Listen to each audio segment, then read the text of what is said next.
जिस समय ये वीडियो रिकॉर्ड हो रही है, इस समय गोल्ड का प्राइस चल रहा है नियरली 1,56,420 पर डैग, यानी कि पर 10 ग्राम का। वहीं सिल्वर का इस समय प्राइस चल रहा है 2,67,200 के आसपास का पर केजी, यानी कि 2,670 पर 10 ग्राम का। एक वैल्यू होती है जिसको कहा जाता है गोल्ड टू सिल्वर रेशियो।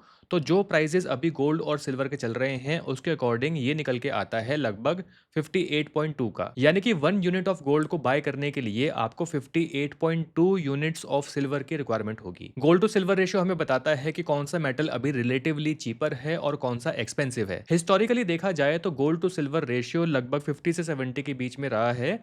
तो 58.2 की जो वैल्यू है, ये हमें बता रही है कि दोनों ही मेटल आपस में फेयरली रेटेड हैं।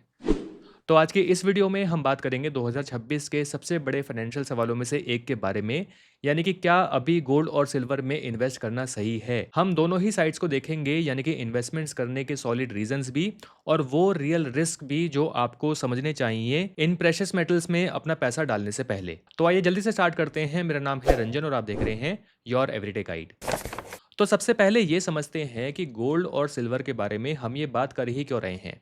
देखिए, ये बात हम इसलिए कर रहे हैं क्योंकि गोल्ड और सिल्वर में जो इतनी बड़ी रैली हमें रिसेंटली देखने को मिली है, ये रैली कोई रैंडम इवेंट नहीं है कि गोल्ड और सिल्वर के प्राइसेस बस ऐसे ही बढ़ गए। इसके पीछे कुछ रियल फोर्सेस हैं जिसके बारे में हम अभी बात करेंगे। तो अगर देखा जाए तो अकेले 2025 में ही गोल्ड ने 70% से ज़्यादा की जंप लगाई है। वहीं दूसरी तरफ अगर हम सिल्वर की बात करते हैं तो सिल्वर भी पीछे नहीं रहा है। तो इतनी बड़ी ग्रोथ ये कोई लक या चांस वाली बात नहीं है, ये दुनिया में हो रहे डीप ग्लोबल चेंजेस का नतीजा था। तो गोल्ड में जो इतनी बड़ी आंधी आई है, इसके तीन मेन रीजंस हैं। इसका पहला रीजन है सेंट्रल बैंक की बाइंग। दुनिया भर की गवर्नमेंट्स, खास तौर पे अगर बात की जाए तो चाइना, इंडिया, रशिया और ईस्टर्न यूरोप, ये गवर्नमेंट्स यूएस डॉलर पे अपनी डिपेंडेंसी को कम करने के लिए एग्रेसिवली गोल्ड खरीद रही हैं। इसको कहते हैं डी डॉलराइजेशन और ये ट्रेंड अभी रुकने का नाम नहीं ले रहा है। दूसरा रीजन है इन्फ्लेशन और करेंसी का डर। जब भी इकोनॉमीज में इन्फ्लेशन ने परचेसिंग पावर को खाया है, तो गोल्ड ने एग्जैक्टली हमेशा वही किया है जो उसे करना चाहिए, यानी कि एक सॉलिड हेज की तरह काम किया। और तीसरा रीजन है geopolitical risk. Trade Wars, military conflicts और दूसरी ग्लोबल टेंशन, अनसर्टेनिटी से इन्वेस्टर्स घबरा जाते हैं और जब भी इन्वेस्टर्स घबराते हैं तो ऐसे में गोल्ड ही खरीदा जाता है। वहीं अगर सिल्वर की बात की जाए तो सिल्वर का अपना एक अलग खास एडवांटेज है, यानी कि सिल्वर की 50% से ज्यादा डिमांड इंडस्ट्रियल यूजेस से आती है, जैसे कि solar panels, EVs, electronics etcetera. इसका मतलब ये कि सिल्वर के पास ग्रोथ के लिए दो सेपरेट इंजन्स हैं। पहला है कि ये एक प्रेशियस मेटल है और दूसरा है कि ये एक इंडस्ट्रियल कमोडिटी भी है। अब बात करते हैं कि इस टाइम गोल्ड को बाय क्यों करें। ऑलरेडी गोल्ड और सिल्वर बहुत बड़ी रैली दे चुके हैं, तो क्या रियल में अभी भी कोई सेंस या फिर रीजन बनता है इनको बाय करने का। देखिए, आगे बढ़ने से पहले मैं एक चीज आपको यहाँ पर क्लियर कर देना चाहता हूँ कि गोल्ड को आप स्टॉक मार्केट में ट्रेड होने वाले किसी भी स्टॉक की तरह मत देखिए कि आज अगर स्टॉक में ब्रेकआउट आया है तो कुछ महीनों के बाद ये स्टॉक वापस उसी प्राइस पे आ सकता है जहां से ब्रेकआउट आया था। अभी थोड़ी देर पहले जैसे कि मैंने कहा था कि गोल्ड में जो इतनी बड़ी रैली हमें देखने को मिली है, ये एक मेजर मार्केट शिफ्ट है, एक डीप ग्लोबल चेंज है, जिसकी वजह से गोल्ड आज के टाइम पे इस प्राइस पे पहुंच पाया है। अभी जैसा कि हमने जाना कि जो सेंट्रल बैंक है और जो डिफरेंट कंट्रीज हैं, इन्होंने गोल्ड में अपनी इन्वेस्टमेंट्स की है यूएस डॉलर से अपनी डिपेंडेंसी को कम करने के लिए। अब गोल्ड में स्टॉक्स की तरह इतनी बड़ी लिक्विडिटी नहीं होती कि पिछले 3-4 साल में, 5 साल में जो टन्स में गोल्ड बाय किया गया है, उसको इतनी आसानी से बेचा जा सकता है कि सडनली गोल्ड का प्राइस वापस वहीं पहुंच जाए जहां से वो आया था, यानी कि 70-80 थाउजेंड के उसी प्राइस पे वापस पहुंच जाए। इवन गोल्ड अपने 1 लाख के प्राइस पे वापस पहुंच जाए, ये भी अपने आप में एक बहुत डिफिकल्ट चीज़ है। ओके, तो वापस टॉपिक पे आते हैं। मैं यहाँ पर बात कर रहा था कि आज के टाइम पे गोल्ड को बाय करने का क्या रियल रीज़न है भी या नहीं है। इसमें सबसे पहला रीज़न आता है central banks are still buying gold over USD. Central banks अभी भी गोल्ड खरीद रहे हैं क्योंकि वो यूएस डॉलर पे अपनी जो इतनी बड़ी डिपेंडेंसी है उसको कम करना चाहते हैं। जैसे कि हम जानते हैं कि यूएस डॉलर दुनिया की सबसे पावरफुल करेंसी है। दुनिया भर में जो भी ट्रेड होती हैं, जो भी एक्सचेंजेस होते हैं, इवन ऑयल जो सबसे बड़ी कमोडिटी है उसको बाय किया जाता है, उसमें भी यूएस डॉलर के थ्रू ही ट्रांजेक्शन्स की जाती है। और यूएस डॉलर का कंप्लीट कंट्रोल ऑब्वियसली यूएस के पास है। यूएस कभी भी यूएस डॉलर्स को प्रिंट कर सकता है, जिससे यूएस डॉलर की वैल्यू कम हो सकती है, प्राइजेस में वोलेटिलिटी आ सकती है और भी दूसरी प्रॉब्लम्स आने वाले समय में आ सकती हैं। तो कंट्रीज अपने यूएस डॉलर के रिजर्व्स को कम करके गोल्ड रिजर्व्स को इंक्रीज कर रही हैं। और ऐसा नहीं है कि ये बात मैं अपने मन से कह रहा हूँ, मेरे पास कोई डेटा नहीं है इसको बैक करने के लिए। मेरे पास यहाँ पर कंप्लीट डेटा है, तो जो डेटा बता रहा है मैं आपको वही बात बता रहा हूँ। तो जैसे कि आप मेरी स्क्रीन पर देख सकते हैं, जो डेटा मैं आपको अभी दिखाने वाला हूँ वो डेटा मैंने लिया है इंटरनेशनल मॉनेटरी फंड यानी कि IMF की ऑफिशियल वेबसाइट से। तो ये जो डेटा इस टेबल में आप देख रहे हैं, इसको यहाँ पर समझाना बहुत मुश्किल काम है, क्योंकि आपको डिजिट्स ही डिजिट्स यहाँ पर देखने को मिलेंगी। क्वार्टरली कितनी बाइंग और सेलिंग हुई है, कितना एक्सचेंज हुआ है, वगैरह वगैरह। तो मैंने क्या किया है कि AI को यूज़ करके इस टेबल से मैंने एक ग्राफ ड्रॉ किया है, जिसको समझना ज़्यादा आसान है। तो सबसे पहले जैसे कि आप इस चार्ट से देख सकते हैं, हमारे पास 2015 से लेके 2025 तक की गोल्ड बाइंग का डेटा है, जो सेंट्रल रिजर्व में रखा हुआ है। तो जैसे कि आप देख सकते हैं कि 2022 से पहले की अगर हम बात करते हैं, तो यहाँ पर on an average 473 tonnes of gold buy किया गया है पर ईयर। वहीं अगर हम 2022 से आगे की बात करते हैं, तो आप यहाँ पर देख सकते हैं कि 2022 में 1136 टन्स, उसके बाद 2023 में 1037 टन, 2024 में 1045 टन और 2025 में 863 टन्स ऑफ गोल्ड रिजर्व को ऐड किया गया है। मे बी आपको ये लगे कि 2025 में गोल्ड की बाइंग कम की गई है, तो मे बी गोल्ड के प्राइसेस यहाँ पर डाउन जा सकते हैं। ये बाइंग कम नहीं है, 863 टन अपने आप में एक बहुत बड़ी वैल्यू है। यानी कि अगर आप इन सभी का एवरेज निकालेंगे, जो कि था 473 टन्स का, उसकी ऑलमोस्ट डबल क्वांटिटी में अभी भी गोल्ड रिजर्व्स को ऐड किया गया था। इसके बाद जो सेकंड ग्राफ आप देख रहे हैं, ये है डॉलर का ग्लोबल रिजर्व शेयर यानी कि डी डॉलराइजेशन का इफेक्ट। जैसे कि आप देख सकते हैं कि सेंट्रल बैंक के पास ऑलमोस्ट 71% का US डॉलर का रिजर्व था, जो कि आप देख सकते हैं कि ये कम होते होते आज के टाइम पे यानी कि 2025 की अगर हम लास्ट डेटा की बात करते हैं, तो ये घटकर सिर्फ 56.9% का ही रह गया है। और जब मैंने इन दोनों ही चार्ट को यहाँ पर कंबाइन किया, तो एक कंबाइंड चार्ट आप इन दोनों का देख सकते हैं कि किस तरीके से US डॉलर का जो रिजर्व है वो कम होता गया है और किस तरीके से जो गोल्ड का रिजर्व है वो यहाँ पर लगातार इंक्रीज होता गया है। तो पिछले 25 सालों में US डॉलर का जो रिजर्व है वो अपने लोएस्ट लेवल पे आ चुका है। सेकंड रीजन आ जाता है सिल्वर की बढ़ती हुई इंडस्ट्रियल डिमांड। तो जैसे कि हम बात कर रहे थे कि सिल्वर की ग्रोथ के पीछे यहाँ पर दो डिफरेंट इंजन्स हैं, यानी कि सिल्वर सिर्फ एक शाइनी मेटल नहीं है, इसकी इंडस्ट्रियल डिमांड अपने आप में काफी ज्यादा है। यानी कि सिल्वर आपके घर में लगे सोलर पैनल्स के अंदर है, इलेक्ट्रिक व्हीकल के कंपोनेंट्स में है, सेमीकंडक्टर्स में आज के टाइम पे सिल्वर की काफी हाई डिमांड है। तो एक तरफ सिल्वर की इतनी हाई इंडस्ट्रियल डिमांड है, दूसरी तरफ अगर हम इन्वेंट्रीज की बात करते हैं तो वो अपने हिस्टोरिक लो के आसपास आ गई हैं। तो डिमांड और सप्लाई के बीच में ये जो गैप क्रिएट हो रहा है, ये एक सप्लाई क्रंच क्रिएट करता है, जो कि सिल्वर के प्राइसेस को आने वाले समय में ऊपर की तरफ पुश कर सकता है। रीजन नंबर 3 है पोर्टफोलियो डाइवर्सिफिकेशन। प्रेशियस मेटल्स का स्टॉक्स और बॉन्ड के साथ एक लो कोरिलेशन होता है, यानी कि जब भी इक्विटीज में क्रैश आता है, जैसे कि हर बड़े फाइनेंशियल क्राइसिस में देखा गया है, ऐसे में गोल्ड अपनी वैल्यू या तो होल्ड करता है या फिर गोल्ड की वैल्यू ऊपर की तरफ बढ़ती है। तो इन्वेस्टर्स अगर अपने पोर्टफोलियो में प्रेशियस मेटल्स का एलोकेशन कर लेते हैं 8%, 10% या इवन 12% तक का, तो ये उनके पोर्टफोलियो की वोलेटिलिटी को मीनिंगफुली काफी हद तक कम कर सकता है। रीजन नंबर 4 है इन्फ्लेशन से प्रोटेक्शन। जैसा कि हमेशा से ही देखा गया है कि गोल्ड ने हमेशा परचेसिंग पावर को प्रोटेक्ट किया है। जब भी मार्केट में अनसर्टेनिटीज आई हैं, इन्फ्लेशन बढ़ा है, तो हमेशा लॉन्ग टर्म होल्डर्स को गोल्ड ने यहाँ पर रिवॉर्ड ही दिया है।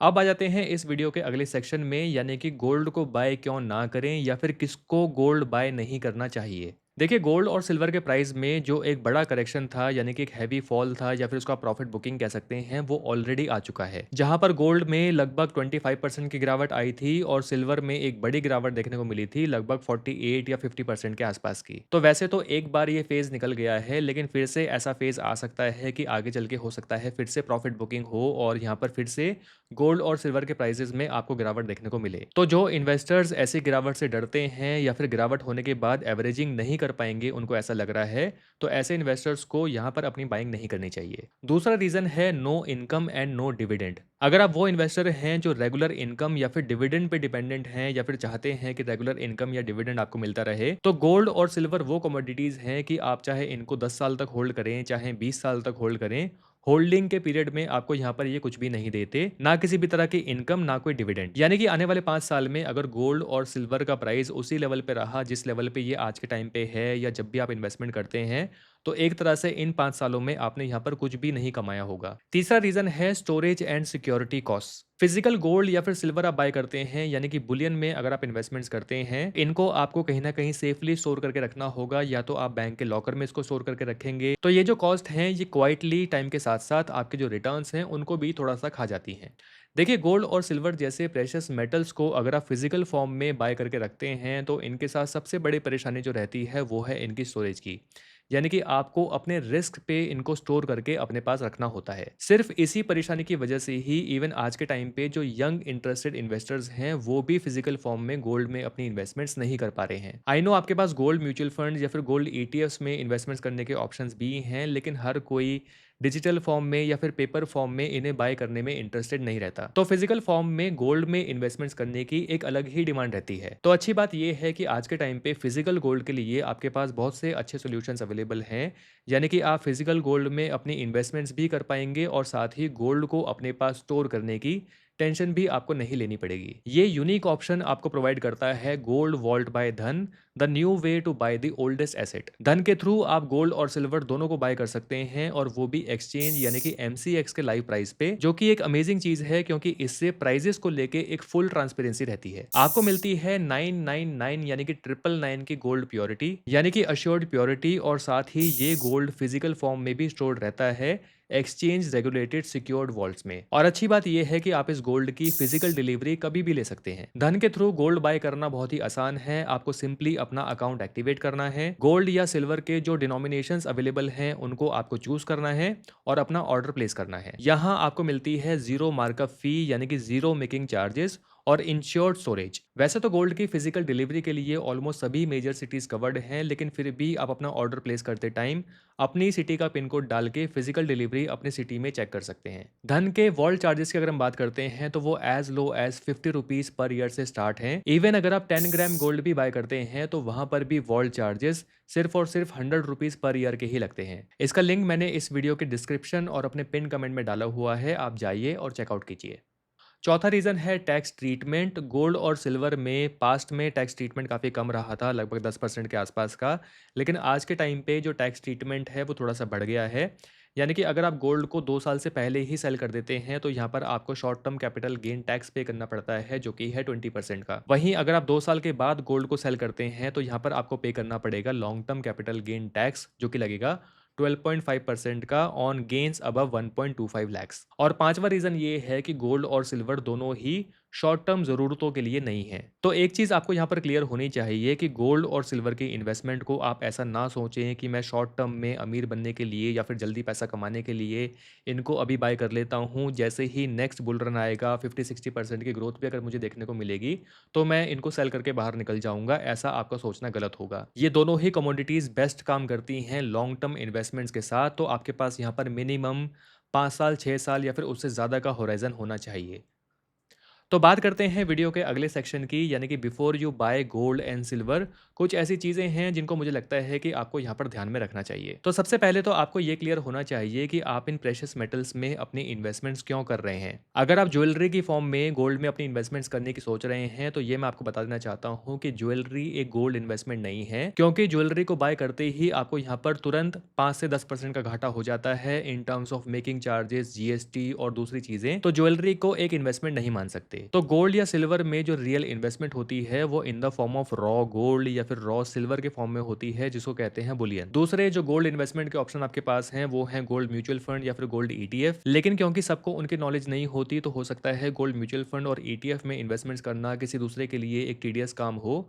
तो ऐसे में इन्वेस्टर्स जनरली फिजिकल गोल्ड की फॉर्म में ही गोल्ड में इन्वेस्टमेंट्स करना चाहते हैं। तो ऐसे में अगर आप गोल्ड में लॉन्ग टर्म के लिए इन्वेस्टमेंट्स करना चाहते हैं तो आप यहाँ पर रेगुलरली गोल्ड को बाय कर सकते हैं छोटे छोटे यूनिट्स में, या फिर अगर आप गोल्ड में स्पेकुलेशन का फायदा उठा के उसको बाय करके जल्दी ही सेल करने की सोच रहे हैं तो उसकी स्ट्रैटेजी कंप्लीटली डिफरेंट होगी, जिसके लिए स्ट्रिक्ट एंट्री और स्ट्रिक्ट एग्जिट रूल्स चाहिए होते हैं। दूसरी जो ध्यान देने वाली चीज है वो है वाइज एलोकेशन। ज्यादातर एक्सपीरियंस इन्वेस्टर्स जो रिकमेंड करते हैं वो ये कि प्रेशियस मेटल्स का आपके पोर्टफोलियो में जो कंप्लीट एलोकेशन होना चाहिए वो लगभग 5% से लेके 15% तक जा सकता है, जिसमें कि अगर आप एक कंजर्वेटिव इन्वेस्टर हैं तो यहाँ पर आपको 70% गोल्ड और 30% सिल्वर का रेशियो रखना चाहिए। और अगर आप एक एग्रेसिव इन्वेस्टर हैं तो इस रेशियो को आप रिवर्स कर सकते हैं, यानी कि 70% सिल्वर और 30% गोल्ड के साथ। कभी भी मेटल्स के अंदर आपको ऑल इन नहीं जाना चाहिए, यानी कि सारी ही इन्वेस्टमेंट या 70-80% इन्वेस्टमेंट आपको गोल्ड या सिल्वर में नहीं करनी चाहिए, ये बहुत रिस्की हो सकता है। ये सिर्फ आपके पोर्टफोलियो का एक छोटा सा कंपोनेंट होने चाहिए, ना कि कंप्लीट पोर्टफोलियो। तीसरी चीज है रुपी कॉस्ट एवरेजिंग। अब क्योंकि ये मेटल्स ऑलरेडी अपने हाई प्राइस पे आ गए हैं, अपना ऑल टाइम हाई टच करके एक करेक्शन आ चुका है और फिर से अपने हाईज की तरफ जा रहे हैं, तो ऐसे में एक परफेक्ट एंट्री को टाइम करना ये एक समझदारी वाली बात नहीं होगी। तो बेटर आपके लिए ये है कि आप छोटे-छोटे यूनिट्स में रेगुलरली, मे बी आप 1 महीने में बाय करें, मे बी 2 महीने में 1 बार बाय करें। आप इन मेटल्स में रेगुलरली अपनी इन्वेस्टमेंट्स कर सकते हैं, जिससे आपको फ़ायदा मिलता है रुपी कॉस्ट एवरेजिंग का। तो इस तरीके से परचेसिंग करके आपके इमोशंस जो हैं वो बीच में नहीं आते और ओवर द टाइम आपका जो एवरेज परचेज़ प्राइस है, वो भी स्मूथ आउट होता चला जाता है। चौथी चीज़ है कि आप अपना इन्वेस्टमेंट व्हीकल यहाँ पर वाइज़ली चूज़ करें। यानी कि आप किस ऑप्शन के थ्रू अपनी इन्वेस्टमेंट्स गोल्ड में करना चाहते हैं। आप फिजिकली गोल्ड को खुद बाय करना चाहते हैं मार्केट से, या फिर जैसे कि मैंने बात करी है धन गोल्ड वॉल्ट की, आप उस वॉल्ट के थ्रू अपनी इन्वेस्टमेंट्स करना चाहते हैं, जहाँ पर आपको स्टोरेज कॉस्ट की टेंशन नहीं होती, आपको सिक्योरिटी की कोई टेंशन नहीं होती। आप इजिली एमसीएक्स का जो लाइव प्राइस है उस पे ही गोल्ड या सिल्वर को बाय कर सकते हैं। तो यहाँ पर कॉस्टिंग से रिलेटेड भी कोई इशू नहीं आता कि आपको फेयर प्राइस मिलेगा या नहीं मिलेगा। तो एक तरीका आपके पास ये है, या फिर दूसरा तरीका जैसे कि हमने बात की थी कि गोल्ड म्यूचुअल फंड है, गोल्ड ईटीएफ्स हैं, उनके थ्रू भी आप अपनी इन्वेस्टमेंट्स कर सकते हैं। एक और ऑप्शन जो आपके पास था वो था सॉवरेन गोल्ड बॉन्ड्स का, जो अभी गवर्नमेंट इशू नहीं कर रही है, तो वो ऑप्शन यहाँ पर आउट हो जाता है। और जैसे कि मैंने कहा था कि क्योंकि डिजिटल फॉर्म में इन्वेस्टमेंट्स करने के लिए हर कोई कंफर्टेबल नहीं होता है, तो फिजिकल फॉर्म में वो इन्वेस्टमेंट्स करना चाहते हैं, तो ऐसे में आप धन वॉल्ट को एक्सप्लोर कर सकते हैं। बस बाइंग से पहले जो भी कंडीशंस हैं, जो भी चार्जेस हैं, वो सभी आपको इनकी ऑफिशियल वेबसाइट पे देखने को मिल जाएंगे, तो आप जाके चेकआउट कर सकते हैं। पांचवी और आखिरी चीज जिसका मैं ऑलरेडी जिक्र कर चुका हूँ, वो है टाइम होराइजन। यानी कि आपके पास यहाँ पर मिनिमम 5 से 6 साल का टाइम होराइजन होना चाहिए इनमें इन्वेस्टमेंट्स करने के लिए। अगर आप स्पेकुलेशन का फायदा उठाना चाहते हैं, उसके साथ जाना चाहते हैं, तो वहां पर आपका एक अलग बड़ा रिस्क है। लॉन्ग टर्म में जैसे कि हमेशा से ही देखा गया है कि इन मेटल्स ने अपने इन्वेस्टर्स का काफी साथ दिया है।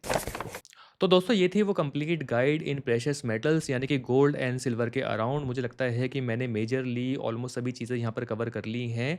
आज के टाइम पे अगर आप इन प्रेशियस मेटल्स में अपनी इन्वेस्टमेंट्स करना चाहते हैं उनसे रिलेटेड, बाकी अगर मुझसे कुछ यहाँ पर मिस हो गया है या फिर आपके कुछ क्वेश्चंस हैं, कुछ अलग थॉट्स हैं, तो वो आप मुझे कमेंट सेक्शन में आके बता सकते हैं। आई होप ये वीडियो आपके लिए हेल्पफुल रही होगी। वीडियो अगर आपको अच्छी लगी है तो इसको लाइक करके मुझे ज़रूर बताएं, और जाने से पहले चैनल को सब्सक्राइब करना मत भूलिएगा। जल्दी ही मिलेंगे एक और वीडियो में। Thank you for watching.